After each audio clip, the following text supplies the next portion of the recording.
Olá, meus irmãos, graça e paz. Que Deus abençoe a sua vida. Seja muito bem-vindo aqui ao meu canal. E eu vou ser rápido, sabe por quê? Esse vídeo é completamente diferente de todos. Porque é um vídeo... Você viu a capa desse vídeo? Eu só vou te fazer uma pergunta. A sua vida está difícil? Você está cheio de dificuldade e problemas na sua vida?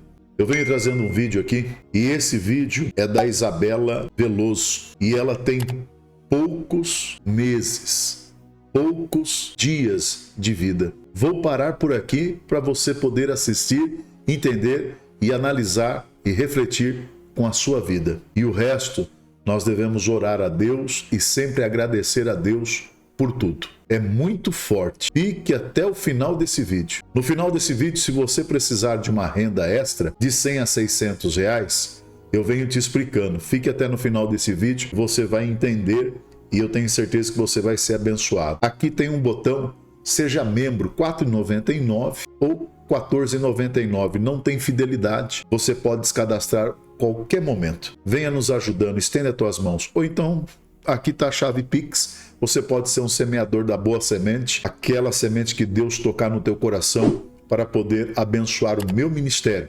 E o Senhor falou: aqueles que fizerem no teu ministério será 7 vezes mais na vida deles.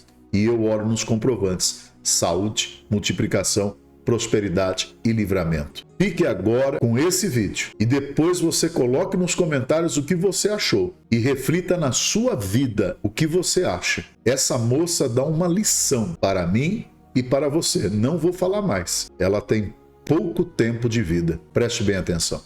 Quem começa? Vamos lá. Isabel começa? Eu começo. Isabel. Quer pegar o presente já? Quero. Tem historinha? Olha aqui. Temos 2 presentes. Aqui dentro? Estão os dois? Um presente é nosso, tipo, pessoal. Posso pra rasgar? você, Pode, claro. dá sorte. E outro é que tem a ver com a nossa história. O pessoal sempre fala que tem a ver com a gente, esse livro, esse filme, que é A Culpa das Estrelas. É verdade. A Culpa é das Estrelas e o homem mais inteligente da história. Por que esse daqui? Esse é um livro que fala que ninguém pôde forjar Jesus. Que Jesus realmente era o que ele era. Era um homem inteligente. Daí fala, ele é um livro que estudou toda a mente de Jesus e como que funcionava a inteligência dele. E aplicar nos dias de hoje, até pra negócios e coisas assim, é bem legal. E esse filme vocês já tinham assistido na época ou foram assistir depois? Eu também já tinha assistido e lido o livro. Eu sempre fui muito fã desse filme, até quando a gente começou a namorar, ele sempre me chamava de Hazel Grace. Ah, é? E depois o filme foi se concretizando mais parecido com a nossa história, né? Então acho que foi um filme que ficou bem marcado assim pra gente e a gente gosta muito dele. Total. Isabel, a gente trouxe você aqui porque você tem falado bastante nas redes sociais, né? O pessoal tem acompanhado o teu dia a dia. Soube que você já tá com data de casamento marcado, né? Espero que seja com ele, porque ia ser muito chato com se certeza. a gente trouxe a pessoa errada pra cá, né? Mas é dia 13 o casamento e dia 22 a festa, né? Isso, O endereço da festa é o seguinte, é Rua Pedro Aidan 77, em Coronel Vivida. Vai todo mundo pra lá, agora ninguém mais vai te encher o saco, né? Porque ela falou que o pessoal quer saber onde né? Não vamos falar aqui. Eu queria de novo agradecer vocês. E Isabel, isso pra mim, eu posso te dizer que é um dos programas mais difíceis pra fazer, porque eu nem sei como começar, como perguntar. A gente tá com a tua médica aqui também na linha, né? Remotamente, a gente vai falar com ela. Eu acho que a gente pode começar, vocês podem se apresentar para o pessoal aqui, para suas câmeras, e a gente já fala com a médica, acho que ela fala um pouco, né, da doença, o que é, porque daí todo mundo entende, o que aí a gente começa a conversa, pode ser? Pode ser. Então vamos lá. Isabel, tua câmera é essa, se apresente para o pessoal aqui. Oi, gente, eu sou a Isabel Veloso, eu tenho 17 anos, faço 18 ano que vem. Ano que vem não, mês que vem. Mês que vem, em maio? Mês que vem, que dia? Em maio, dia 17. Olha. Faz 3 anos que eu faço tratamento oncológico e nesse ano eu descobri que eu sou paciente paliativa e eu tenho pouco tempo de vida. E desde então que a gente descobriu esse diagnóstico, a gente tá tentando realizar os nossos sonhos e um deles é nosso casamento. Acho que foi até por isso que a gente deu uma estourada nas redes sociais.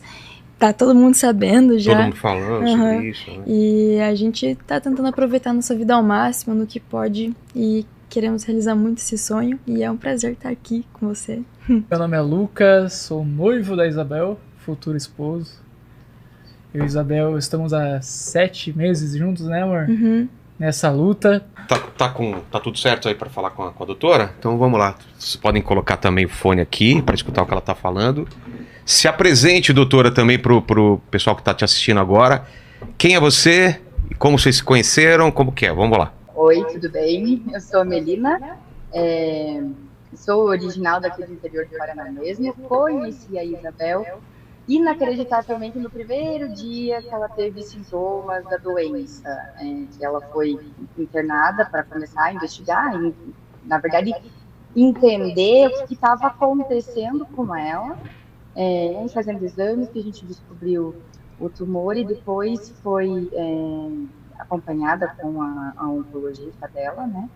E a gente ficou um tempo sem se ver muito seguido, a gente acabava se encontrando mais nas internações dela só no hospital. E no início desse ano que ela me procurou mesmo para contar como é que estava o tratamento, como é que foi esses 3 anos ali que ela está lidando com o câncer e realmente para decidir começar os cuidados paliativos. Então, a minha história com ela já é longa, eu já acompanhava ela, mesmo quando ela não vinha aqui, estava fazendo acompanhamento com um oncologista, eu acompanhava ela nas redes sociais, porque quando a gente, a gente era a nossa equipe lá no hospital, descobriu o que estava acontecendo com ela, foi muito impactante, né? Ela tinha 14 anos na época, então todo mundo queria saber da menina Isabel. E isso foi o que começou também a gerar, eu acho, lá desde o início, né, Isa, uma comoção aqui na região, principalmente, e agora muito mais por causa do casamento e tudo que ela está divulgando. E esse linfoma é linfoma de Hodgkin, né? Se você pudesse explicar pra gente, assim, para um leigo, em palavras mais acessíveis, o que é, como se desenvolve. Tá. O linfoma de Hodgkin ele é um câncer, né? O câncer, quando a gente fala em câncer, ele é uma célula que se desenvolveu errada, de alguma maneira ela se desenvolveu errada e acabou se proliferando e fazendo esse tumor. No caso da Isabel, o linfoma de Hodgkin, que é o diagnóstico dela, é um câncer nos linfonodos. São gânglios que a gente tem no corpo inteiro que normalmente produzem as células de defesa do nosso corpo e também tem uma drenagem do corpo inteiro. E no caso dela, o primeiro que apareceu foi um linfonodo em mediastino, que a gente viu que estava alterado, e a maior parte dos sintomas dela estavam relacionados ao tamanho do tumor, porque também depende disso. Tem linfomas que o paciente não vai ter tanto sintoma, que a gente vai acabar descobrindo, às vezes por algum exame de imagem ou algum exame de sangue, mas no caso da Isabel foi por sintoma mesmo. Ela chegou com muita falta de ar no hospital e ela tinha muito líquido no pulmão nessa época. E daí, investigando, tudo isso acontecia pelo tamanho do tumor e pelo líquido que estava gerando, o tumor estava gerando esse líquido no pulmão e deixando ela com falta de ar. Entendi. Obrigado, doutora. Você pode ficar mais um pouquinho aí? Se a gente tiver mais alguma dúvida, a gente já chama. Obrigado, viu? E aí, Isabel, qual é a tua história antes de descobrir a doença? Você nasceu onde? A gente chega até ela, mas vamos falar da tua infância. Você nasceu onde e como foi a tua infância? Eu nasci em Chopinzinho. Do lado da cidade que minha mulher no Paraná. nasceu, no Paraná. E eu vivia me mudando. Eu morei em Chopinzinho, daí eu morei no Espigão Alto do Iguaçu, que é lá no Paraná também. Mas são cidades pequenas, cidades né? bem pequenas. Aí eu fui pra Dois Vizinhos, que é a minha cidade atual. Aí eu fiquei um pouco tempo lá e já fui pra Curitiba. Eu fiquei quase 6 anos em Curitiba. E por que essas mudanças? Seus pais tinham que mudar? Meus pais, daí a minha irmã começou mudou de colégio também, daí foi tudo lá pra Curitiba, daí depois a gente voltou pra Francisco Beltrão, que é do lado de Dois Vizinhos, porque minha irmã ia fazer faculdade, então a gente tava sempre se mudando, sabe? Até porque Curitiba era muito longe da nossa família era mais aqui na nossa região, onde a gente mora mesmo. Então, ficava muito distante, sabe? Minha infância, assim, eu sempre fui muito ansiosa, desde criança. Eu sempre fui muito brincalhona, assim, lembro pouca coisa da minha infância, na verdade. Passei por algumas coisas conturbadas na minha infância, assim, mas também sempre me mudando, nunca parava num lugar, acho que isso me deixava meio traumatizada, sabe? Quando fazia amizade, já tinha que mudar. Exatamente. Então, às vezes acabava que, sei lá, eu ficava meio sem saber o que fazer, sabe? Aí a gente voltou pra Dois Vizinhos, onde a gente tá agora, até hoje, e eu refiz amizades tudo de novo, foi tudo atrás. Aí logo no ano que eu fiquei doente, teve a separação dos meus pais, o falecimento do meu avô, então, e logo eu fui diagnosticada com um transtorno de ansiedade generalizada, né? Então, eu sempre fui muito ansiosa, muito, e um médico, uma vez que eu consultei, disse que a minha própria ansiedade pode ter desencadeado, talvez, o câncer, porque não é nada confirmado, porque não tem como saber, na verdade, né? Então, foi uma sugestão de um médico que falou comigo, porque, querendo ou não, quando você não fala, o teu corpo grita, né? Então, como eu tava passando por momentos bem difíceis, assim, na minha vida, desde muito nova, algumas pessoas têm gastrite nervosa devido ao emocional, e no meu caso, um médico sugeriu que pode ter sido câncer, sabe? Mas, que nem eu falei, né? Não dá pra se dizer. Mas antes da doença, sempre foi assim. Na verdade, eu nem lembro de muita coisa, só lembro de várias mudanças, assim. Meus pais sempre estavam trabalhando, então às vezes eu ia trabalhar junto com meu pai, ficava lá com ele, ou se não, a minha irmã também trabalhava, eu ia com ela, ou eu ficava em casa com a mulher que cuidava lá do prédio, sabe, que a gente morava. Então era bem mudança, assim, sabe.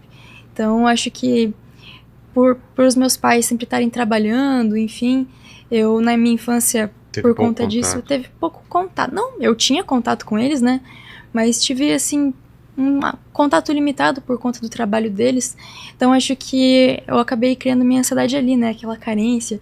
Mas sempre me dei muito bem com eles, graças a Deus. Entendi. E logo que a gente se mudou pra cá, pra Dois Vizinhos, no caso, né? A gente logo descobriu que eu já tava doente também. Com quantos anos? Eu tava recém fazendo 15. 15, então... Há 2 anos atrás, 2 anos e pouco, né? Vai fazer 3 anos já. E vai fazer 3 anos agora. E essa ansiedade, você te impedia de fazer alguma coisa? Era uma coisa que te impedia de... Eu sempre tive muita dificuldade no colégio. De ficar nervosa? Ficava nervosa, às vezes não conseguia prestar atenção, tipo... Às vezes eu até pensava que eu tinha um TDAH, assim, mas era a própria ansiedade, sabe? Entendi. Qualquer coisa eu ficava nervosa, desde criança sempre roía muito as unhas, até na carne, sabe? Mesmo? Então, algumas coisas atrapalhavam, assim, às vezes eu comecei a ter dificuldade para dormir, desde nova tomando sempre medicamento antipsicótico para poder dormir, sabe? Porque começou a extravagar tudo ali na minha vida, por conta da ansiedade. Só que conforme o tempo foi passando, eu fui encaminhada para o acompanhamento psicólogo e psiquiátrico, né? Sim. E foi se estabilizando, né? Agora tá estável. Mas você tinha dificuldade também de fazer amizade? Ou você tinha amigas? Eu era bem tímida. Na verdade, agora que eu tô melhorando nisso, né? Mas eu era muito tímida. Quando vinham falar comigo, eu me abria muito, mas eu não conseguia chegar em ninguém. Então, eu lembro que na escola, às vezes, quando eu voltava, tipo, para uma cidade ou ia para outra, eu não conseguia fazer amizades com as pessoas, sabe? Eu sempre esperava os outros virem até mim, sabe? Então, acho que eu fiquei um pouco traumatizado com isso. E o Lucas entra quando nessa história? Ano passado. Como 2023. Vocês a gente se conheceu na academia. Eu tava fazendo um exercício que eu não conseguia puxar a barra por conta... Sei lá, na verdade, por quê que eu tava conseguindo puxar. Acho que a máquina tava meio enferrujada, sabe? Sim. E daí eu vi que chegou um cara assim atrás de mim tentando: oi, tudo bem? Você quer ajuda? E você já fica meio assim, né? Nossa, quem que é esse cara aí? Todo mundo passava e ninguém me ajudava. Aí ele foi e me ajudou. E eu achei ele muito interessante desde o começo. Pode ser que ele mesmo tenha travado a máquina pra te ajudar. Vai saber se não Vai saber, E daí eu lembro que depois que ele me ajudou e tal, eu fui fazer outra série de exercício. Eu fiz questão de parecer que eu não conseguia puxar, só que ele veio me ajudar de novo. Frágil. Aí ele veio de novo ali me ajudar e a gente começou a conversar. E aí eu comecei a ir todo dia no mesmo horário que ele ia, que era sempre às 2h da tarde na academia, e a gente começou a treinar junto. Ele ia com os amigos, eu ia sempre com a minha irmã, aí a gente começou a se misturar e a gente começou a ser amigos e tal, até que ele me chamou pra almoçar. Aí eu lembro que tava tudo certo pra gente almoçar, e daí eu peguei e chegou no dia, eu recusei. Eu não sei. Ficou ansiosa? Eu fiquei um pouco ansiosa, mas tava com medo, sabe? Eu tive outro relacionamento antes, então eu era meio traumatizada. E não deu assim. muito certo, não. Aí você tava com... E aí eu tava com muito medo. Pensei, vai que é só mais um, né? Não vou recusar, vou me fazer de difícil. Aí, tá. Recusei e tal. Falei que não ia dar pra ir, que eu não tinha Onde como era ir. também, né? O cara te chama às vezes por Habib's, né? Recusa, né? Eu não sei. Era um almoço lá na casa dele. Ah, tá. E daí eu falei que eu ia levar uma amiga junto. Daí ela aí tava super animada pra ir comigo e tal. Eu peguei e falei, não vou mais. Aí não deu uma semana, eu acho, né, amor? Ele me chamou pra jantar. Aí eu pensei, agora tá ficando mais interessante. Almoçar na casa dos pais não dá, né? Vou deixar bem claro, nada por interesse. Não sei não. Era no só... fundo, acho que tinha. Só jantar mesmo. Só na amizade que chamou pra jantar, assim. Risotinho gourmet. E nessa você foi? Nessa eu fui. Tava meio receosa, mas peguei e fui. Aí cheguei lá, ele tem uma pizzaria lá na cidade, né? Aí ele é o pizzaiolo, então ele já chegou com uma pizza, assim, pra gente jantar junto, apresentar o trabalho dele, né? Aí a gente comeu a pizza e tal, e foi ali que rolou o primeiro beijo. E desse primeiro beijo, não deu 15 dias, a gente começou a namorar, e estamos aí até hoje. Mas tudo tem um contexto por trás, né, amor? Pessoas, até aquele sonho que você teve. Eu também tinha conversado com Deus. Como que foi? Aí nós dois, na verdade, a gente tinha passado por um relacionamento que não deu muito certo. Os dois? O mesmo problema? Nós dois, o mesmo problema. E eu lembro, a gente passou por um momento bem parecido. Um tempo antes de eu me inscrever na academia, eu tinha feito aquelas jogadas de tarô, assim, sabe? Sei. Só por fazer. E uma mulher falou pra mim que eu ia conhecer uma pessoa em pouco tempo, que ela ia ser um divisor de águas na minha vida, e eu ia conhecer ela na minha inscrição em algum lugar. E foi no dia que eu me inscrevi na academia que eu conheci o Lucas. Justamente nesse dia. Exatamente. Aí agora você conta a sua parte. E a tua parte? A minha parte é que eu nos prantos em casa chorando pedi pra Deus que... Sabe, eu já tinha passado por vários relacionamentos conturbados. Aí chegou um momento que eu falei, cara, não dá certo, né? Aí eu pedi pra Deus, poxa Deus, que eu tenho? Será que sou eu a fruta podre da árvore, né? Aí pedi pra ele se era realmente isso que Deus queria na minha vida, se era pra eu ter uma família, porque o meu sonho e o meu da Isabel é ter uma família, né, amor? Por mais que a gente passe algumas dificuldades, a gente tem nossas gatinhas e a gente vive muito feliz. E eu pedi pra Deus que Deus me apresentasse uma pessoa que, sabe, não fosse só mais um morninho, sabe, fosse uma pessoa que fizesse diferença na minha vida e eu fizesse diferença na vida dela. E, cara, depois daquele ato profético de se ajoelhar e realmente pedir pra Deus, eu falei, não, eu vou pra academia me inscrever. Acho que uns 4 dias depois. Caramba, tão rápido assim. Rápido, cara. E no mesmo dia que eu me inscrevi, a Isabel foi lá. E eu também tinha me inscrevido. E, cara, aconteceu. Mas, tipo, você olhou pra ela e falou, ela ou isso não, foi só não, depois? Não. Por isso que eu falei, tipo assim, foi algo bem natural, sabe? Natural, Porque assim, eu já conhecia a Isabel através das vaquinhas, né? Que ela fazia na internet e tal. E, tipo assim, nunca foi algo por, tipo assim, não, tipo, interesse ou algo do tipo, né? Sempre me comovi com a história dela, né? E, mas cara, eu não conhecia ele. Oi? Eu não conhecia ela não me conhecia, exatamente. Até, anos depois, né, amor? A gente foi ver nas tuas vaquinhas e eu... Anos depois, esse ano. Esse ano que você foi ver, né? Esse ano, no começo do ano, eu fui ver, tipo, quem tinha doado na minha vaquinha e tal. Minha primeira vaquinha que eu tinha feito. Aí tava lá, Lucas Borba. Eu pensei, já era coisa de destino. Poxa. Realmente aconteceu, foi natural, não foi nada forçado, sabe? Foi, tipo... No começo foi amizade, realmente. Tipo, a gente se via pouco, né? Porque 2 horas por dia... mas era todo dia, né? Mas era todo dia. Aí eu comecei todo dia na academia, só pra ver você. Eu, no fundo, eu tinha intenção, eu confesso. Mas eu me fazia muito difícil. E você também já me falou que tinha intenção. Você falou em Deus, você falou também dessa parte espiritual. Vocês acreditam em destino? Vocês acreditam que a gente que muda o destino? Como que vocês pensam sobre isso? Na minha parte, eu acredito que a gente colhe o que planta, realmente. E eu acredito que Deus sempre tem algo melhor pra oferecer para as pessoas boas. Eu nunca fiz nada de errado na vida, então eu penso, poxa, eu não vou colher um fruto ruim, né? Eu acredito assim, acredito em Deus sim. Eu acredito muito em Deus também. Eu particularmente... Desde sempre? Desde sempre. Uhum. Até um tempo atrás, logo no ano que eu fiquei doente, que eu parei de ir. Mas eu ia muito na igreja, assim, sempre fui bem religiosa no sentido... Não religiosa, tipo, sabe, aquelas pessoas loucas, assim. Sim. Mas, tipo, sempre tinha uma comunhão, assim, com Deus. Eu sempre ia na igreja evangélica. E depois que eu fiquei doente, eu tive que parar de ir por conta da minha imunidade e tal. Mas sempre continuei, tipo, orando em casa. Sempre tive muita fé, sabe? Eu acredito muito em destino. Eu acho que Deus tem preparado muitas coisas boas para aqueles que o amam, para aqueles que creem. É até um versículo, sabe? E eu acredito que cada pessoa, que nem o Lucas falou, vai colher alguma coisa, sabe? Então eu acho que alguma coisa boa tem que ter para uma pessoa. E eu acho que aquilo que você tanto almeja, na verdade, aquilo pertence a você. Se você quer muito essa coisa, provavelmente já é plano de Deus já preparado para você. Faz exatamente. sentido. Eu acredito muito nisso. Até... Mas em algum momento você chegou a questionar Deus, perguntar por quê? Por que isso está acontecendo comigo? Porque é até natural. E o que eu vejo na Bíblia é que até Jesus questiona Deus, né? Por que me abandonaste naquela hora que ele está mais sofrendo mesmo? Você chegou a questionar ele em algum momento? Tentar entender? Então, pra ser bem sincera, eu nunca consegui. Quando... eu vou chorar. Quando eu descobri o meu diagnóstico, eu lembro até hoje que eu peguei... Eu tava lendo a Bíblia, eu tava no hospital. Uhum. Eu sempre levava a Bíblia comigo, como foi esse dia?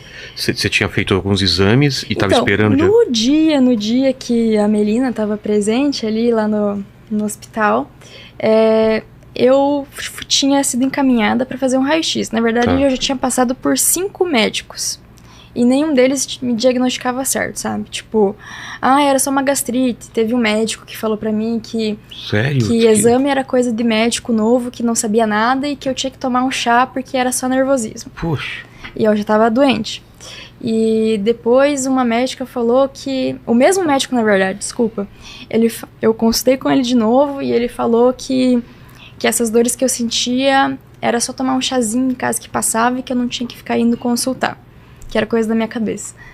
E foi indo. Daí as outras médicas falavam que era gastrite nervosa, não sei o que, mas ninguém nunca levantava, sabe? E eu com falta de ar.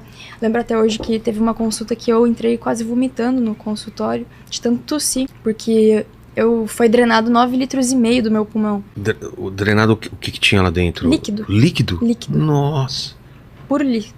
Isso te deixava a respiração difícil. Pra você ter uma noção, se eu levantasse da cadeira, eu quase desmaiava, tanta falta de ar. Nossa. Tanta falta de ar. Eu não aguentava, sabe? Sei. Até nos últimos dias ali, antes de eu descobrir, eu quase desmaiava em casa, assim. E começou assim minha jornada. Até que quando chegou o bendito dia, o dia certo, que acho que me falaram, os médicos lá de Cascavel, que eu fazia tratamento, eles falaram que se eu tivesse esperado mais um dia, meu pulmão podia ter estourado. Tinha muita água, ele tava super carregado, sabe? Já tava entrando em colapso, né? Na verdade, o dia que eu fui pra fazer a drenagem, ele entrou em colapso. Entendi. Durante você já tava no hospital. Aí eu tava no hospital, fui fazer os exames, o raio-x, por conta da falta de ar, e daí a médica foi auscultar o meu coração, né? E ela viu que meu coração tava pro lado direito.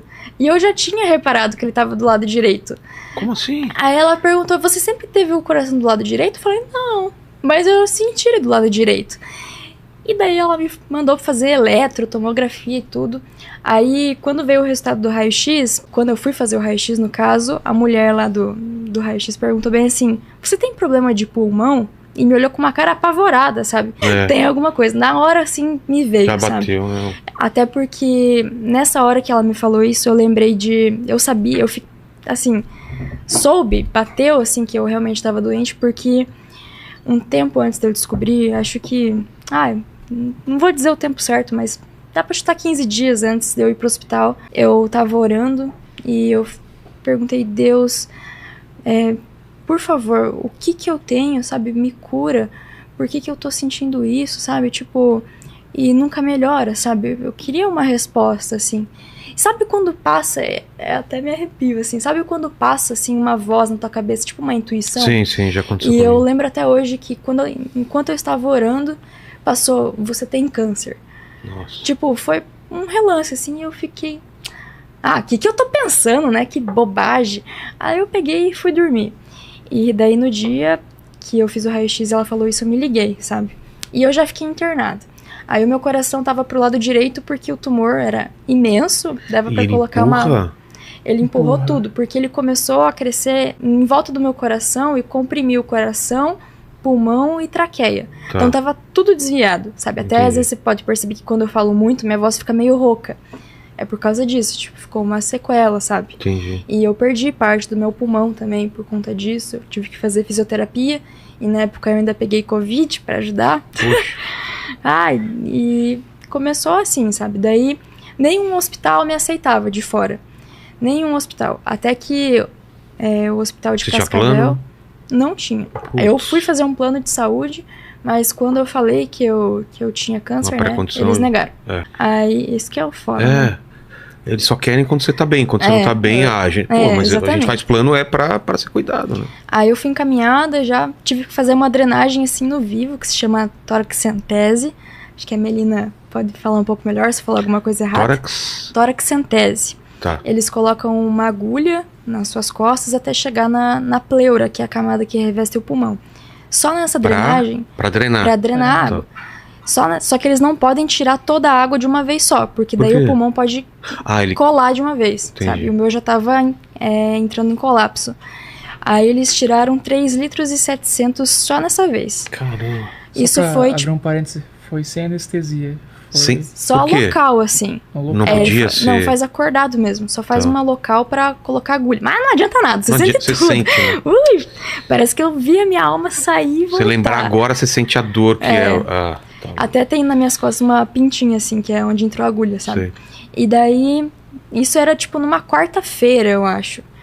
Quinta, quarta-feira. E daí no domingo eu fui pro centro cirúrgico e coloquei um dreno no pulmão, que ficava entre as minhas costelas, sabe? Tenho a cicatriz também. E contando no total, foi drenado 9,5 litros. E depois que eu retirei o dreno, porque eu fiquei 2 semanas com ele para remover toda a água. E mesmo depois de eu ter removido, começou a gerar água de novo. Porque o tumor estava grande ainda, sabe? E também porque demorou para vir minha biópsia. Que eu lembro até hoje que os médicos chegaram para mim, lá do hospital que eu me tratava, e falaram, eu nunca vi isso. Porque na minha biópsia, eu tinha todos os sintomas de um linfoma, mas apresentou as células de um sarcoma. Caramba. Aí eles acharam muito estranho. E até os linfomas, eles têm um subtipo. Todo linfoma tem um subtipo. E o meu, na minha biópsia, tá inclassificável. Linfoma de Hodgkin, clássico, inclassificável. Porque é uma coisa ainda que Aí não... eles mandaram pra fora e conseguiram fechar que era linfoma de Hodgkin. Ah, tá. Mas eu acho muito engraçado, sabe? Porque todos os tratamentos que eu fiz, que nem o primeiro tratamento que eu fiz, ele diminuiu quase todo o tamanho tumoral. Só que a atividade dele ficou pior do que na primeira vez. Ah, é? A atividade eles medem num exame que se chama PET scan. Sei. E daí aparece uma numeração. Tipo, vamos supor que no primeiro exame que eu fiz, tava 9,5. E daí esse exame que o tumor tinha diminuído, mas a atividade tinha aumentado, tava tipo em 12, sabe? Tipo, foi muito estranho. Aí eu fui encaminhada pra fazer outra quimioterapia e eu tive uma experiência quase morte nessa quimio. É? Eu vou contar. Tá. Que é Como foi? uma coisa que me marcou muito. Eu lembro que era uma quimioterapia de 3 dias. 3 dias que você passa vomitando e sem força nem pra levantar. E se alimentava normal ou soro? Como que é? Não conseguia me Não alimentar. conseguia? Porque, tudo ia pra fora, sabe? Então, nem tinha jeito. Eu ficava só dormindo mesmo. Aí, eu me lembro que era no último dia de quimioterapia. E eu tava deitada na cama, na maca, no caso. E eu lembro que... Eu eu pensei, vou dormir, não tenho nada pra fazer. Eu tinha recém vomitado e tava bem, sabe? Aí eu fui, fechei os olhos e eu lembro que eu comecei a me ver, tipo, num túnel, sabe? Um túnel, assim, enorme. Só que era tudo preto, mas parecia que dava pra ver o túnel, Mas sabe? é que nem o pessoal fala, tinha uma luz lá no fundo ou não? É, tipo isso, mas até o momento era tudo preto. Aí que vem a luz. Aí eu comecei a me sentir muito segura. Tipo, eu nunca Uma calma? uma calma, sabe? Uma calmaria que eu me sentia tão segura ao ponto que eu nem queria respirar, de tão segura que eu tava. E eu lembro que quando eu senti toda essa segurança, eu parei, assim, parei de respirar, sabe? E daí eu lembro que eu tava caminhando no túnel e eu fiquei, é como se fosse bem no meio, sabe? Parecia que eu me via no meio do túnel e eu comecei a escutar duas vozes. E uma voz vinha de cá, outra de lá, tipo o diabinho e o anjinho, assim, sabe? E daí uma voz falava pra mim ficar de olhos fechados. Eu lembro que ela ficava falando, fica de olho fechado, fecha o olho. E eu fui ficando, sabe? Aí começou a vir uma voz lá do outro lado do fundão, que era o anjinho, né? Que falava pra mim abrir os meus olhos. Só que eu não queria abrir os olhos, porque tava muito confortável. Eu juro. Não era a hora ainda. Então. Eu juro, eu nunca senti uma paz, uma segurança tão grande, sabe? Muito grande. E eu lembro que conforme o tempo passava, eu ia ficando de olho fechado, aquela voz pra mim abrir os olhos ia aumentando. E parecia que numa hora eu ouvi um grito assim, tipo, abre os olhos. E daí eu lembro só que eu abri os olhos. E eu já acordei vomitando de novo, pra variar. E eu abri os olhos e passou, sabe? Aí pensei, sonhei, né? Só que não era um sonho, tipo... Era muito real pra você. Era muito real. Ficou muito marcado, sabe? E mas eu, na hora eu nem contei assim pra ninguém, sabe? Fui contar depois só. E, enfim, fui seguindo a vida, entrei na justiça para conseguir outro tratamento. Foi o primeiro tratamento que fez efeito para a doença. Que foi o quê? É uma imunoterapia. Como que funciona? A diferença da imunoterapia para a quimioterapia é que a imunoterapia... Porque a quimio não estava funcionando, certo? A quimioterapia não funcionava mais. A imunoterapia é assim, a quimioterapia, ela acaba com todas as células do seu corpo. Tanto as boas quanto as ruins também são afetadas. Não. Tanto as ruins e como as boas também são afetadas. Entendi. Já a imunoterapia fala do sistema imunológico. Ele auxilia o teu sistema imunológico a combater a célula doente. Esse é o básico que eu sei. E foi a primeira terapia que fez efeito para a doença. Eu fiz 5 aplicações dessa imunoterapia e eu fui fazer o exame e tava... A doutora já entra aí ou ela entra depois? Entra depois. Depois, tá. Daqui a pouco. Tá. Não, tô falando nessa linha temporal, você ainda não tinha se consultado com ela já? Não, é só, tipo, via ela no hospital que eu frequentava, tipo, às vezes que eu ia fazer uma tomografia de emergência ou uma consulta, ela tava lá, sabe? Entendi. Aí eu via, conversava com ela, porque eu também fiquei amiga de todo mundo do hospital, todo mundo conversava comigo, até as enfermeiras, até hoje, na verdade, né? Eu chego lá, parece que, nossa, eu sou uau! E daí, eu fiz o exame e deu que tava praticamente zerado, sem doença. Tá, e aquilo depois da imuno. Foi assim uma chave. Foi a primeira vez que teve algum avanço. Aí eu já fui encaminhada pra fazer um transplante de medula, só que é autólogo. Como eu assim? mesma fui minha doadora. Tá, e eu não sei se eu pergunto pra doutora ou pra você, esse transplante de medula é pra qual é o motivo? Olha, eu posso falar por mim, mas acho que a doutora explicando fica um pouco melhor. Doutora, o transplante de medula é necessário por quê?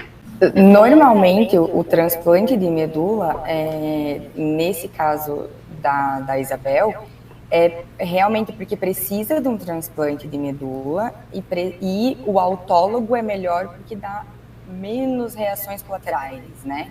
Menos efeitos colaterais, porque quando a gente faz um transplante, mesmo que seja um transplante de sangue, o risco de reação nessa transfusão é grande.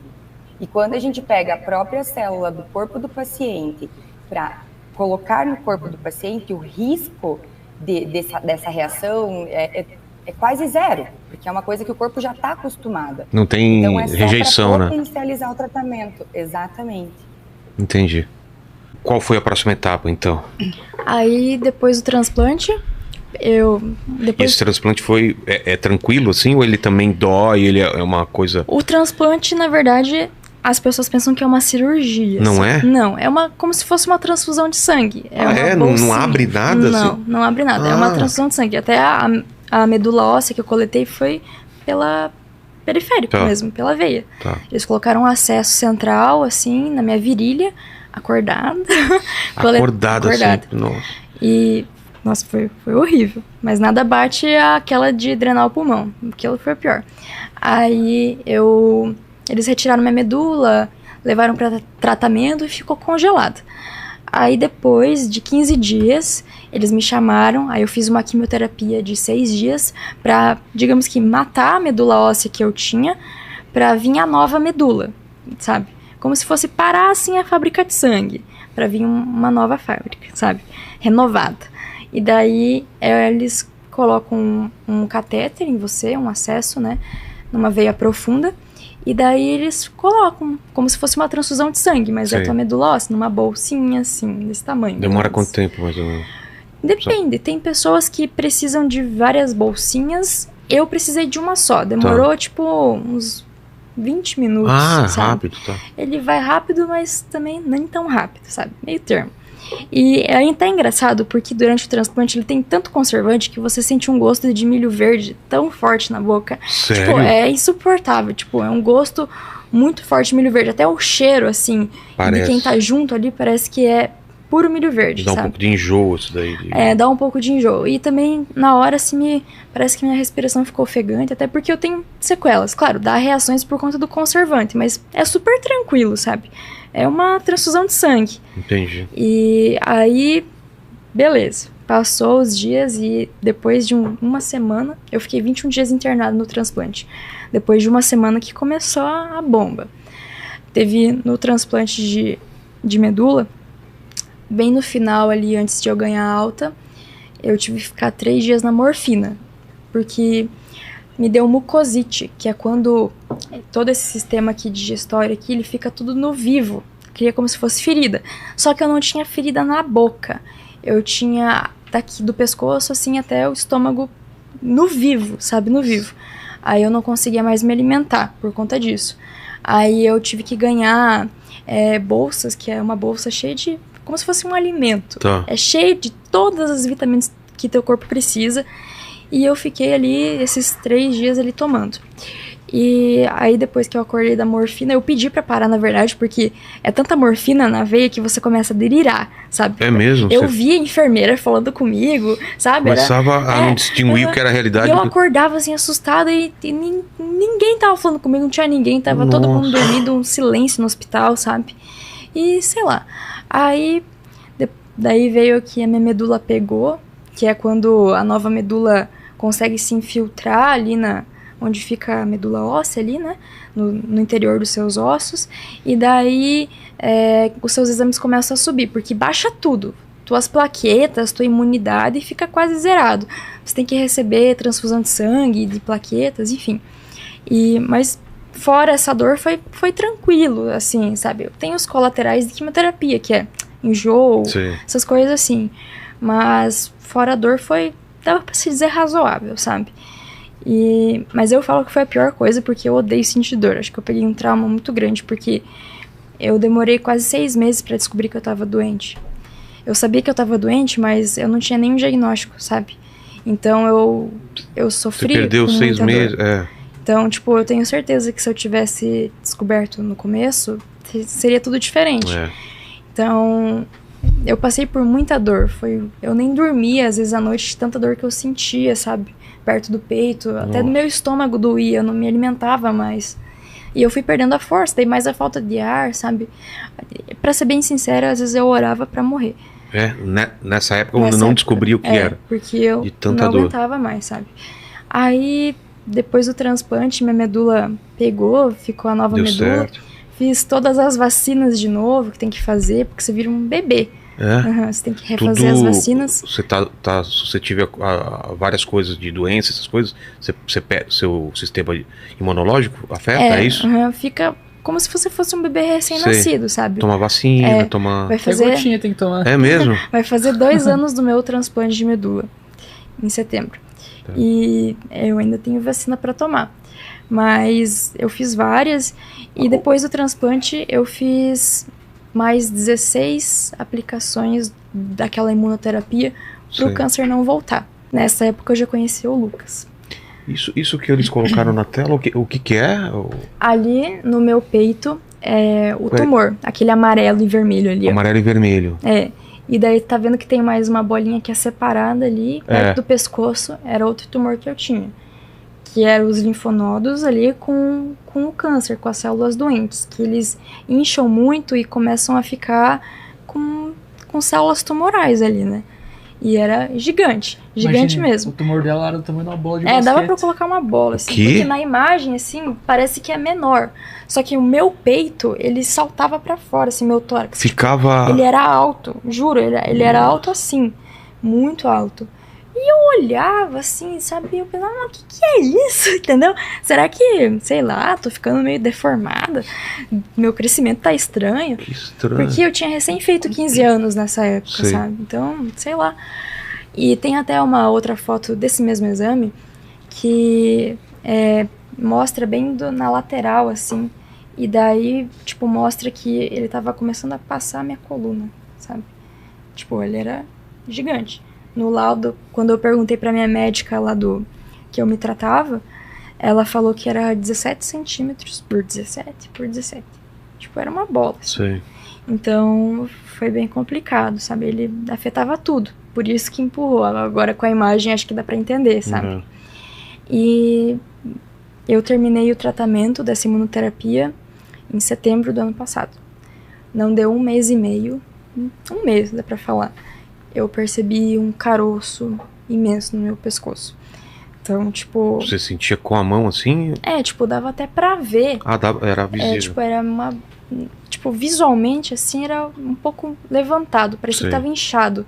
Mas quando você apertava, tipo, dava pra sentir muito. Porque ele tava atrás do músculo, sabe? Do pescoço. Então, tipo... Vendo ali, ele ficava meio escondido, mas apalpando dava pra sentir. Até quando eu fiz uma nova biópsia pra ter certeza, eu já sabia, porque eu tinha, de novo, os outros sintomas que eu sentia no começo, menos a falta de ar e o coração pro lado direito, mas Sim. o resto eu sentia.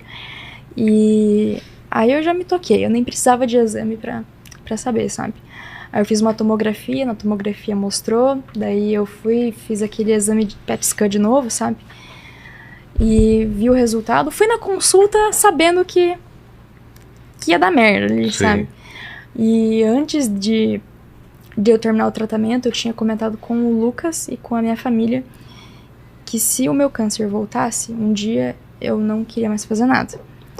Porque eu tava esgotada. Acho que o pesado não é nem o câncer, é o tratamento, sabe? Você fica esgotado. Ainda mais porque era um pouco longe da minha cidade, tipo... muito cansativo, você fica esgotado, sabe? Você não sabe onde encontrar força, mesmo eu tendo muita fé, tipo, tinha horas que você desanimava, sabe? Mas que nem eu falei, eu nunca consegui questionar a Deus, sabe? Tipo, mesmo sabendo que eu talvez teria pouco tempo, antes de saber o diagnóstico real, eu preferia agradecer por saber que eu tinha pra poder aproveitar esse tempo. Em tudo dá graças. Em tudo dá graça. Então... eu comecei a escrever um livro na época que eu fiquei doente, que justamente o nome dele é Apesar da Dor, Gratidão. Que apesar de doer muito, eu escolho ser grata pelo pouco tempo, pelas poucas oportunidades, mas que não deixam de ser oportunidades. E eu sempre prezei muito pelos pequenos detalhes, sabe? Acho que em tudo o que mais vale é os pequenos do que os grandes. Até a Bíblia fala que o líder é servo, e que o grande é pequeno. Então, os detalhes importam muito mais do que os maiores, sabe? Então, apesar de ser um detalhe muito grande que eu tenha pouco tempo, mas é um detalhe tão pequeno que vale tanto eu poder aproveitar esse pouco tempo, sabe? Que eu prefiro ficar nisso, entendeu? Os médicos geralmente estimam um tempo, né? Mas E esse tempo eles estimam como? Baseado em quê?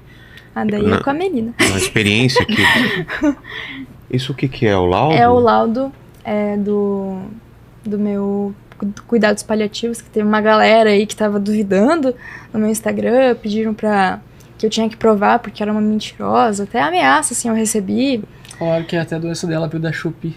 Porque minha doença veio da Shopee, que o seguidor que estabilizou o tumor, mas estabilizou, que é um detalhe que eu vou entrar, né? Então, antes disso, esse é o laudo falando o quê? Dos cuidados paliativos, que eu estou em cuidados paliativos. Então, o que são cuidados paliativos? É quando não há como acabar com o câncer, é isso? Não só pro câncer. Acho que a Melina consegue explicar um pouco Ela tá melhor. aí ainda, Melina? Depois chama ela pra falar com a gente, Tuti. Mas eu entrei pros cuidados paliativos, na verdade, assim, depois que eu falei que eu não ia fazer nenhum tratamento, eu fiz. Qual? Eu fiz outra imunoterapia, que na verdade não... Pelo que me explicaram, não é bem uma imuno, é uma monoterapia. Eu não sei daí qual que é a diferença, mas funciona da mesma forma, sabe? E eu fiz uma aplicação só. Até eu cheguei aqui de cadeira de rodas, né? Porque foi essa imunoterapia que eu perdi por um tempo o movimento das pernas. Mas é normal acontecer isso? Te falaram que poderia acontecer? Me falaram de dor. Ah. É que eu já tinha neuropatia desenvolvida que afeta os nervos ali. Sei. Por conta da outra imuno que eu fiz. Mas era só a mão. Às vezes minha mão travava, meu dedo travava, sabe? Mas nada demais. Não doía nada. E na perna nada? Nada. E daí, quando eu fiz essa outra aplicação, eu parei de caminhar. Nem dentro de casa eu caminhava. Muita dor. Foram dias que eu fiquei no hospital gritando de dor, sem parar, com morfina, fentanil, que é um... Cara, fora do normal. É. Só quem passou ali, pra poder ter uma noção, a gente falando assim, as pessoas parecem que a gente tá, tipo... De bem, né? Mas não, cara. Imagina, tipo, uma dor que, tipo, a pessoa injetar fentanil, que é aquele remédio pra, acho que apagar, né? Tipo uma anestesia, assim, que eles dão. E não passar, não fazer efeito pra Isabel. Aí você fala, meu Deus. Sim, me deram até Propofol, que é usado em centro cirúrgico, sabe, anestesia. Sim. Cara, eu não dormia, eu só gritava de dor. Aí chegou uma mulher, uma enfermeira lá do hospital e falou bem assim pro meu pai, ela falou que eu não tinha nada e que o meu problema era de cabeça, que eu tinha que ir no psiquiatra. Olha, que absurdo. E, tipo, mesmo a galera, assim, sabendo, sempre tem um que parece que, sabe, só fala bosta. A internet é um lugar que a galera acha que entende de tudo e julga as pessoas, é incrível. E daí, depois que eu tive essa reação grave, eu falei que não dava mais, sabe? Essa reação na perna, você tá falando? Foi a perda do movimento. Aí, além da dor nas pernas, começou o meu braço. Tanto que nesse braço direito, eu não tenho tanta força. Eu perdi a força, sabe? Então, como é que eu vou fazer de novo, sabe? Até eu fiz uma consulta, assim, um particular, que eu ganhei de um médico de Minas Gerais. E ele me falou que eu não tinha condições de fazer de novo essa aplicação. Porque eu queria uma segunda opinião, sabe? Tipo, não que eu ia fazer um outro protocolo ou fazer de novo, mas... Teu corpo não só aguentar? pra saber, Ele falou? Ele falou que foi uma reação muito grave, que daí sim eu podia perder de vez ou acontecer alguma coisa pior. É que, tipo assim, esse tratamento que a Isabel fez, ele fez diminuir o tumor, né, amor? Diminuiu muito. Muito o tumor. Só que ele deu essa reação, né? Que é a... Como é que é o nome? Neuropatia, dor neuropática. Isso. Só que daí, tipo assim, será que eu faço mais uma vez pra testar? E o medo, né? Imagina se piora. E aí a gente conversou com a doutora Melina, né? Vamos falar com ela então, vamos. Doutor, nesse ponto, que hora que você consultou com ela? Depois desse... Depois que eu fiz essa aplicação. Tá. Aí eu falei que não dava mais e fui pros cuidados paliativos. Doutora, o que são por que é paliativo, esse termo paliativo? E por que ela não era... recomendável ela fazer um outro tratamento? Paliativo vem normalmente da palavra grega pallium, que significa manto. Foi colocado essa palavra no início para realmente colocar um manto em cima do paciente, acolher, ajudar o paciente como um todo, não só com um sintoma ou focando no câncer. A gente sempre fala que os cuidados paliativos é o olhar para o paciente como um todo, tratando e controlando dor física, dor emocional, a parte espiritual, a parte social, tudo isso é a hora que a gente vai olhar para o paciente também, né? Para a família, para tudo, não só para o câncer. No caso da Isabel, ela teve essa reação muito importante na primeira quimioterapia, na primeira imunoterapia ali que ela fez, realmente deixou ela com essa dor neuropática e ela ficou com uma qualidade de vida muito diminuída, porque ela não conseguia, literalmente não conseguia sair da cadeira de roda por causa de dor. E eu acredito que foi isso que foi a decisão, tanto deles, família, quanto da gente médico, quando a gente orienta continuar com o tratamento, é imaginar como é que seria numa segunda aplicação. Como que ela iria ficar? Ela iria ter essa quimioterapia para tentar controlar mais as células tumorais, porque a gente já chega num nível que não tem tratamento para esse câncer. A gente pode, né, no caso dela ali, usar qualquer medicamento que vai controlar tamanho de câncer, controlar tempo de evolução, mas eu não vou conseguir mais zerar ela do câncer. E foi aí que ela decidiu, então, que ela não iria mais fazer essas aplicações e realmente olhar para a qualidade de vida dela, independente do tempo, quanto tempo ela tem. Até vocês falaram ali antes em tempo, e eu gosto de lembrar que eu não gosto de falar tempo, porque a gente não sabe, tá? Temos algumas noções, dependendo do que para a gente ver na literatura, o que mostra, como é que está a evolução, mas cada caso é um caso. Tanto que quando ela chegou aqui na minha primeira consulta, ela pediu também o tempo, eu falei, Isa, eu não vou te dizer um tempo específico, porque eu posso errar feio, tanto para mais quanto para menos, depende do corpo dela, da reação do corpo dela com essas células tumorais. E os cuidados paliativos entraram nesse caminho justamente para melhorar a qualidade de vida do tempo que ela tem, independente de quanto tempo seja, para melhorar tanto a dor, para melhorar a parte, controlar sintomas, né? Não estou dizendo que todos os pacientes têm sintomas em todas as esferas, mas a gente sabe que em todas as esferas a gente consegue conversar com a família. No caso dela, ela é uma paciente jovem, então tem muito essa questão da família e da sociedade não entender como que o paciente jovem está em cuidados paliativos, então tudo isso a gente aborda também. Não é só o aliviar sintoma físico, é tudo. Entendi. Obrigado, doutor. Então, quando foi que te deram alguma data, algum prazo? Foi depois que você não poderia mais fazer esse segundo tratamento? Foi logo que eu entrei no paliativo, assim. Tá. Até ela falou, né? Realmente ela falou que ela não pode me dar um tempo específico porque ela pode errar. Só que daí eu continuei insistindo pra ela, mas me fala um tempo, sabe? Eu quero saber quanto tempo eu tenho. Só que daí, até a minha médica que me acompanhava lá em Cascavel, ela comentou a mesma coisa. Só que daí, pelo que a médica de lá explicou, eles fazem como se fosse uma análise, tipo, onde está o tumor, o tamanho e, tipo, como que tá os seus sintomas. Sim. E na época ali, que eu comecei o cuidado paliativo, o tumor ainda estava grande, sabe? A medicação que eu fiz ainda estava fazendo efeito. Então, ele estava bem ali no coração, sabe? Tipo, não estava no órgão, mas em volta do órgão, sabe? Tipo, então, se ele crescesse, como ele é um tumor maligno, então ele cresce rápido, então poderia pressionar o coração e parar. Aí eu insisti pra ela falar, e daí, tipo, foi uma média que geralmente os médicos dão, né? Que, como você tá sem tratamento, vamos jogar então 6 meses, mas pode ser diferente, pode ser mais ou pode ser menos.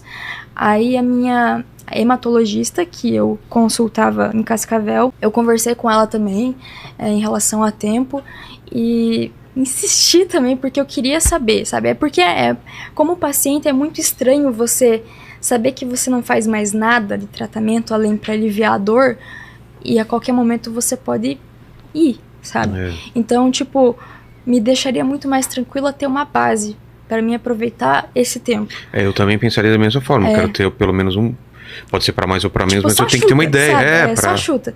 Para planejar, daí, né? A minha médica de lá já falou, pela localização eu te dou de 2 a 4. Só eu falei, como 2 a 4? Só que desde essa consulta já vai fazer 2 meses, sabe? Então, tipo, realmente pode errar muito feio ou pode acertar muito bem ou é meio termo, sabe? Entendi. Só que eu até falei num vídeo meu no TikTok que eu prefiro acreditar nos 6 meses pra mais, sabe?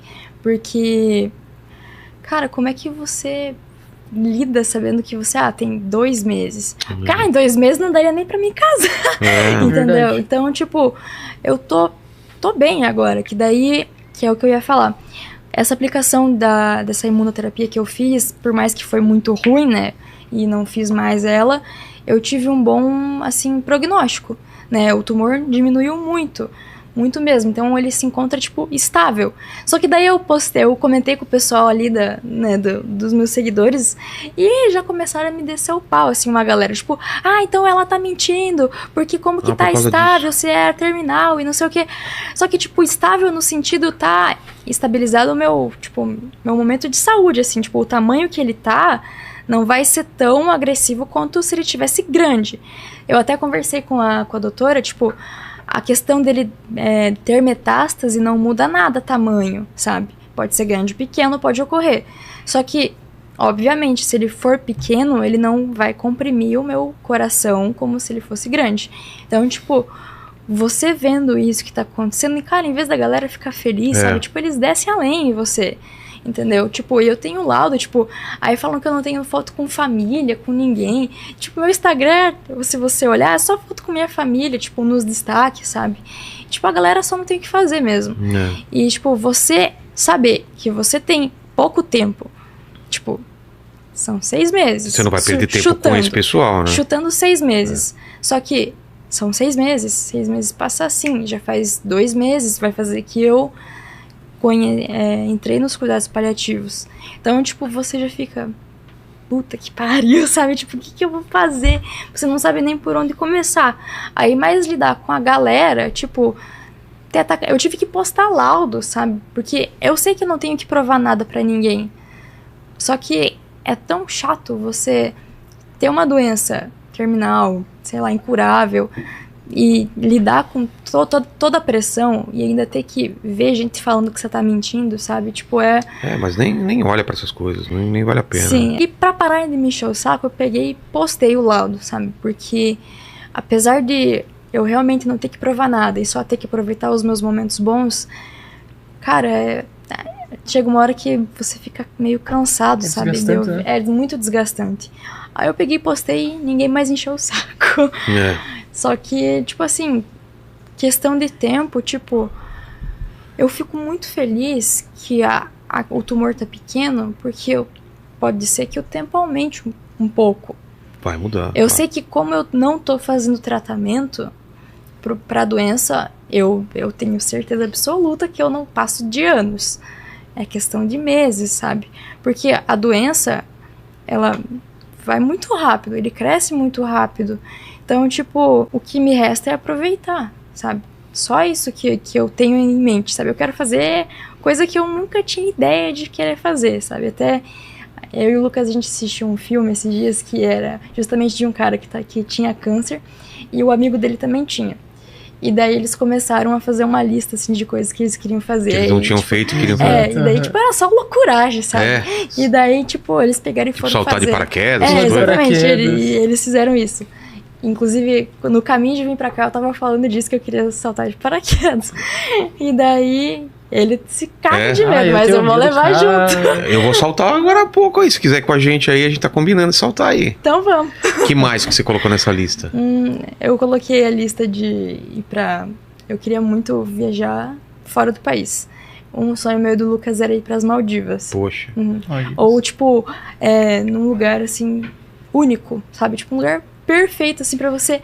Que você olha e você pensa, cara, eu nunca viveria isso, sabe? E que bom que eu tô vivendo pra aproveitar, entendeu? Então, tipo, um lugar, assim... Às vezes nem precisa ser... Que nem eu falei antes, não precisa ser o melhor lugar, mas... Você tá ali só com a pessoa que você ama, sabe? Acho que já é o suficiente, entendeu? Então, eu prometi pro Lucas que a gente ia chorar junto, a gente ia enfrentar junto, mas que a gente ia aproveitar junto. Que independente do que aconteça, a gente ia viver a nossa melhor fase em cima da pior fase. Exato. É uma coisa que eu vi em algum vídeo seu falando que você não veio pra ser curada, você veio pra curar. O que significa? Achei isso tão bonito. Agora sim eu vou chorar. Na minha trajetória com a doença, como eu falei, eu nunca consegui questionar, sabe? Eu acho que eu seria muito injusta se eu questionasse a Deus. Porque eu consegui ter a maturidade de entender que, às vezes, o que Ele quer pra mim não é o que eu quero. Mas se eu tenho fé e confio nele, eu sei o que Ele quer pra mim é melhor do que eu planejo. Independente de qualquer tempo, sabe? E muita galera fala, você tem que ter fé e não sei o que. Eu tenho fé. Só que não tem problema nenhum eu aceitar que talvez o meu destino seja esse. Poxa, quantas pessoas falecem com uma doença incurável? Quantas crianças? O que me torna diferente? Tudo bem que eu posso ser muito especial pela forma que eu vejo, que eu encaro, só que eu sou um ser humano, entendeu? Deus olha pro coração da gente, então eu preferi aceitar. E nesse meio tempo, principalmente depois que eu descobri que eu não ia mais fazer tratamento e que qualquer tratamento que eu fizesse, se acrescentar isso, não teria fim pra me curar, só seria pra, manter, que chamam de quimioterapia paliativa, que é, só pra manter o tumor e estabilizar, sabe? Só que até foi conversado com a Melina, se eu fizesse isso, poxa, eu ia sofrer, sabe? Eu já tô cansada de tratamento, então ter que fazer de novo, sabe? Eu acho que eu ia morrer, ia adoecer muito antes do tempo, sabe? Porque é muito exaustivo. Então, eu entendi que a minha missão aqui, às vezes, não é eu ser curada. Eu sei que é difícil, às vezes, pra galera ouvir isso, mas você ter a missão de curar, eu acho que é mais bonito do que você ser curado, sabe?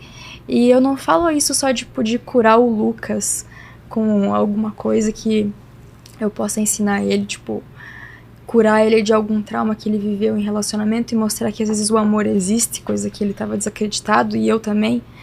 Mas curar outras pessoas, curar as pessoas da minha família, até, médicos que me acompanham, sabe? Curar alguma coisa, que nem a galera fala pra mim que eu ensinei a aproveitar o tempo que tem, sabendo ou não sabendo se tem algum período estimado pra você ir embora, sabe? Então, saber que eu deixei isso para as pessoas, eu acho que me deixa mais feliz do que eu ser curada. Se eu tivesse a oportunidade de ser curada, obviamente eu seria. Só que às vezes o que eu quero não é aquilo que é pra minha vida, sabe? Machuca, claro que machuca, mas daí, se eu ficar só chorando e me martirizando por isso, eu acho que você adoece, sabe? Você entra num choque depressivo muito grande.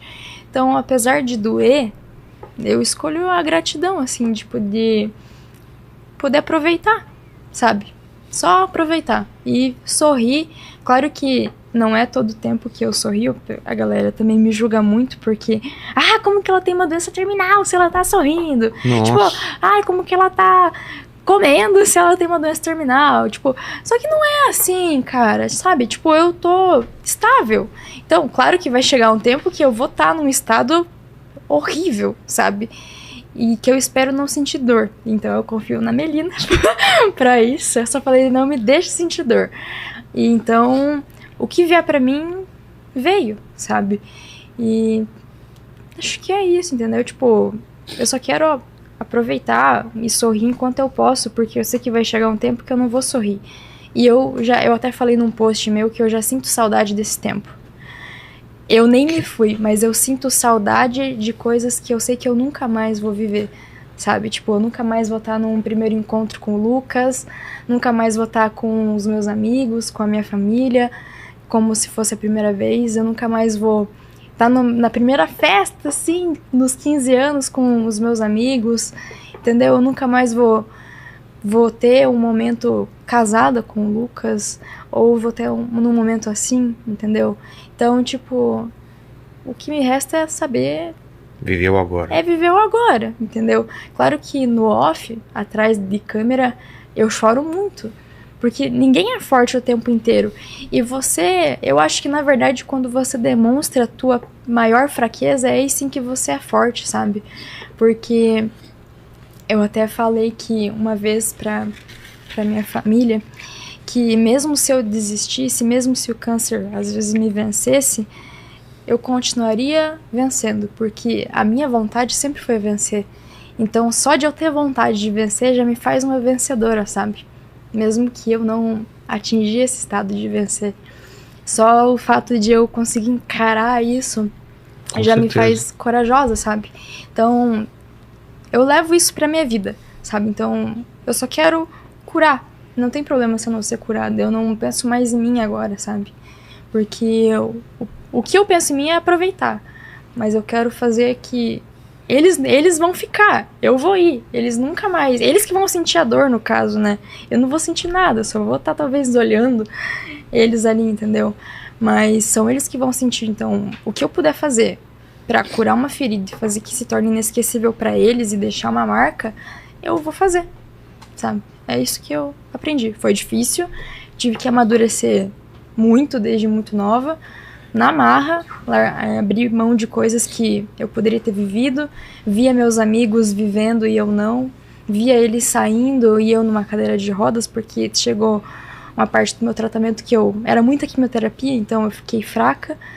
Eu via meus amigos indo no colégio, e na época eu não podia ir, eu fiquei 1 ano e meio sem poder ir.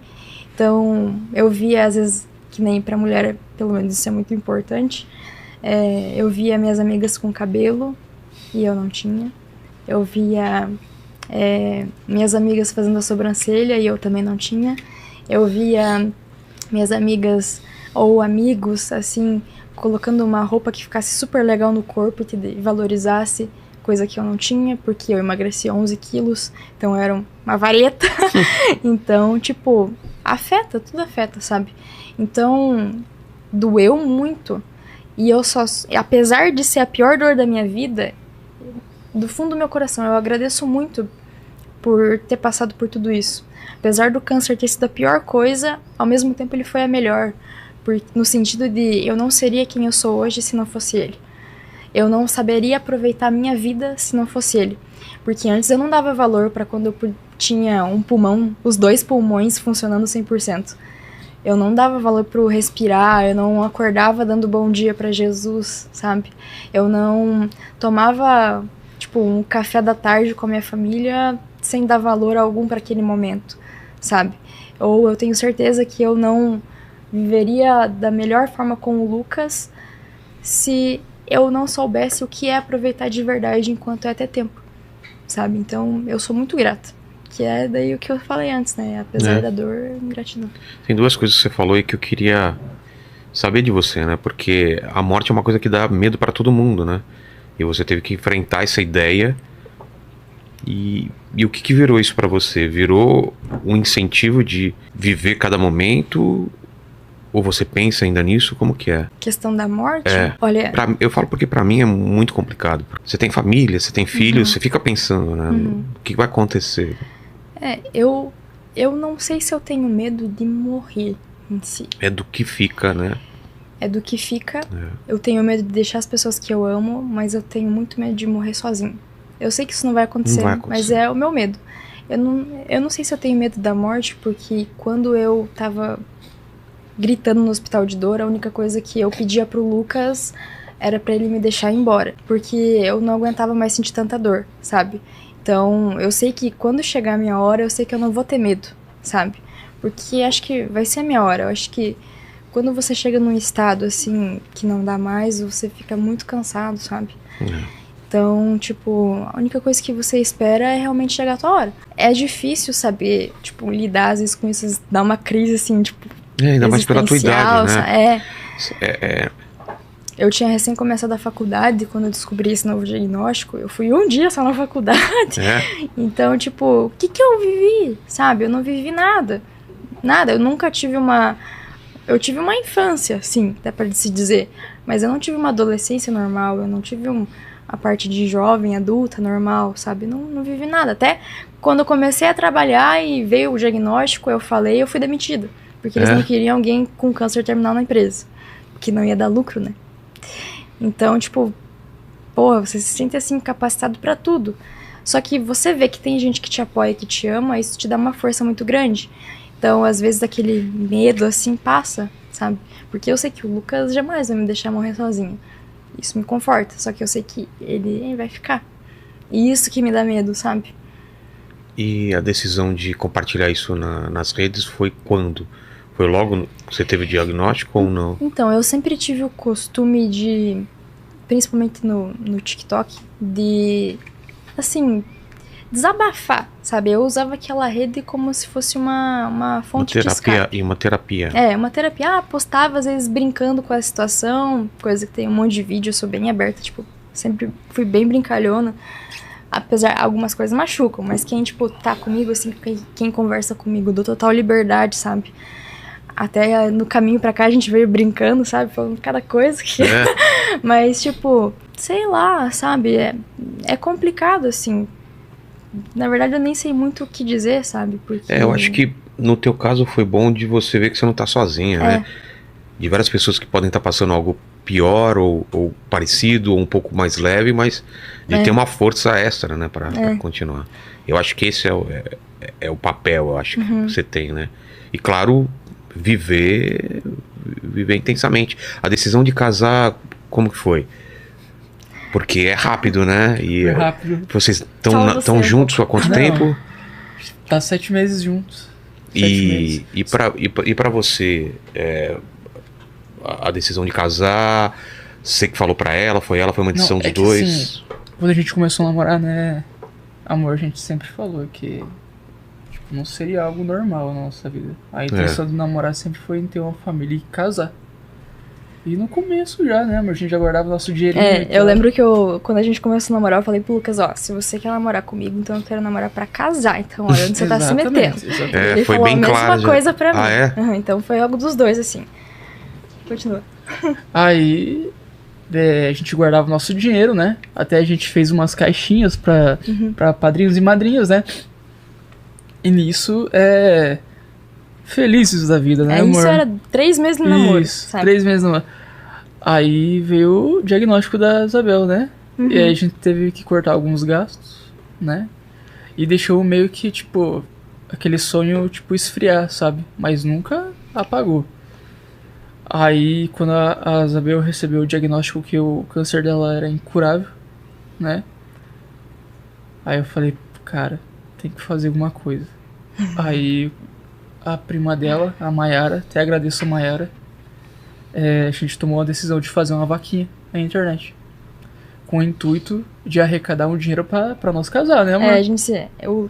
O Lucas me falou depois, mas isso, era pra ser uma surpresa. No começo a gente tinha feito assim o orçamento de tudo, pra ver quanto que ia dar, quanto que a gente ia guardar. Isso. E o valor que foi pedido na vaquinha foi exatamente o mesmo valor, sabe? Isso que eu fiquei surpresa, assim. Na verdade, quando ele me mostrou, eu fiquei... sabe? Eu cheguei a chorar, assim, porque a gente só tinha pensado em casar no civil. Só que daí, né, aconteceu tudo isso e veio a festa e, tipo, parece que acendeu aquela chama, assim, no coração. Tem que ter a festa, né? Eu nunca me vi, tipo, uma pessoa que gostava muito de, tipo, em festa, ficar com todo mundo. Nunca fui muito assim, sabe? Tipo... Tem fase e fase da adolescência, que a festa é bom pra reunir família, amigos, Tipo, claro que você faz alguma coisa ou outra por parte da idade mesmo, conhecer o mundo. Mas, tipo, eu nunca fui chegada, na verdade, sabe? Acho que eu assisti muito novela quando era criança. Eu gostava muito, sempre foi meu sonho ter uma família. Meu maior sonho era casar e o outro era ser mãe. Eu sei que eu não vou poder realizar o de ser mãe. Quem sabe, né? Vai que acontece um milagre. Mas, pelo menos o de casar, eu sei que eu vou. E eu lembro que quando ele me mostrou, assim, eu chorei, assim.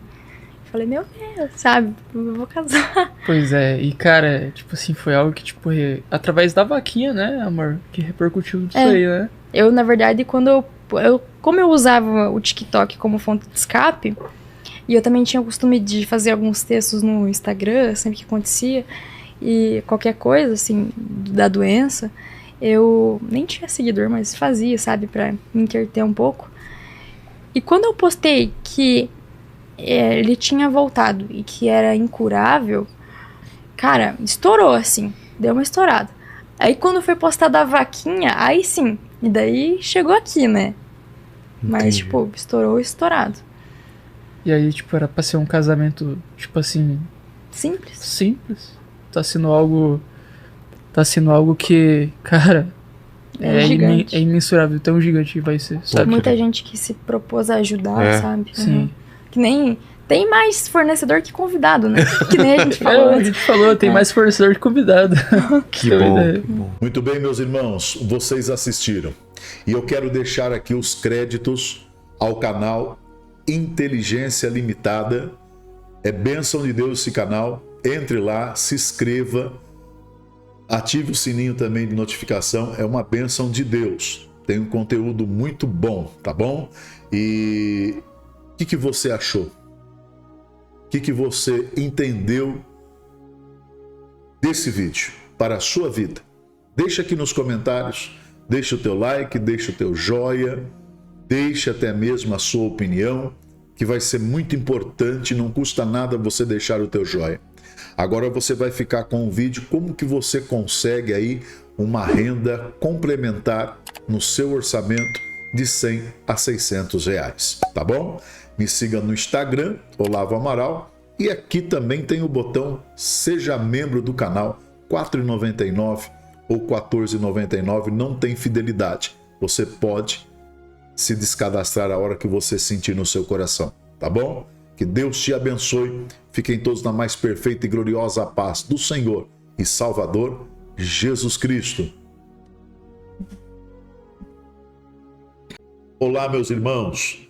Se você ficou comigo aqui até agora, nesse momento, é porque você quer saber como que você consegue uma renda a mais no seu orçamento, que vai de 100 a 600 reais, na sua casa, com a sua internet e com o seu tempo. Vai depender da sua dedicação e um serviço honesto, lícito, eu creio que vai te ajudar. O não você já tem, você pode procurar o sim. Aí você vê se vai ser válido para a sua vida ou não. Já tem algumas pessoas sendo abençoadas, eu creio que vai ser bênção para a sua vida. Não é nada de joguinho, não é nada de ficar brincando, não. Vai ter que ter um esforço, um trabalho, né? Vai requerer uma atenção sua, mas você pode fazer na sua casa com o seu celular. Aqui no primeiro comentário tem um link fixado. Chame a irmã Garcia. Aqui no primeiro comentário tem um link fixado. Chame a irmã Garcia. Ela vai te dar o caminho entre as pedras. Ela tem uma mentoria e ela vai te falar como que funciona para você ter de 100 a 600 reais ao dia em 24 horas com a sua internet, com o seu celular e na sua casa. Vai depender da sua dedicação, tá bom? Que você venha aqui no primeiro comentário, chame ela. Eu tenho certeza que, se for válido para você, será bênção e uma complementação a mais no teu orçamento. Que Deus te abençoe, que a mão de Deus venha prosperar na tua vida em tudo, em nome do Senhor Jesus.